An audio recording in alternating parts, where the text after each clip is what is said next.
गेल्या काही महिन्यांपासून अनेक महिलांनी आपल्या पतीची हत्या केल्याची किंवा त्याला मारहाण केल्याच्या अनेक घटना समोर आल्या आहेत। आताही मध्य प्रदेशातील ग्वाल्हेरमध्ये एक धक्कादायक घटना घडली आहे, जिथे एका महिलेने आयफोन न खरेदी केल्याने पतीला मारहाण केली आहे।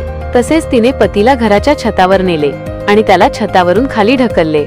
छतावरून पडल्याने पतीला गंभीर दुखापत झाली असून त्याला पाय फ्रॅक्चर झाला आहे।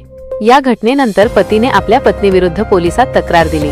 त्यानंतर पत्नीविरोधात गुन्हा दाखल करण्यात आला असून पोलिसांनी घटनेच्या तपासाला सुरुवात केली आहे।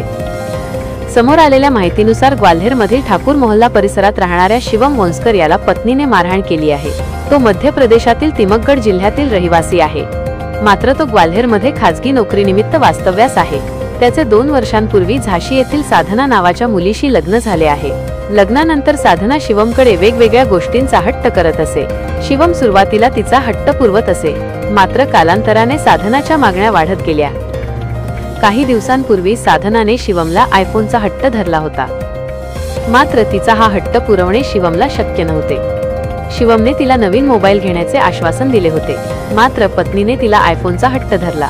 शिवमने तिला आपली आर्थिक परिस्थिती आयफोन खरेदी करण्याची नाही असं तिला सांगितलं, मात्र या मुद्द्यावरून दररोज दोघांमध्ये वाद होत असत। काही दिवसांनंतर साधनाने पुन्हा पतीकडून आयफोन घेण्याचा आग्रह धरला। शिवमने तिला समजावण्याचा प्रयत्न केला, मात्र ती ऐकायला तयार नव्हती। त्यामुळे दोघांमध्ये वाद वाढला। पत्नीने शिवमला शिवीगाळ करण्यास सुरुवात केली, तसेच त्याला जीवे मारण्याची धमकीही दिली। तिने त्याला कामानिमित्त छतावर नेले आणि त्याला छतावरून खाली ढकलले। शिवम पडल्याने त्याचा पाय मोडला, तसेच त्याला गंभीर दुखापत झाली आहे।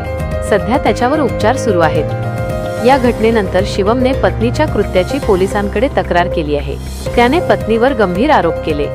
माझी पत्नी आणि भाऊ मला खोट्या गुन्ह्यात अडकवण्याची धमकी देतात, तसेच त्यांनी माझ्यावर हल्ला केला।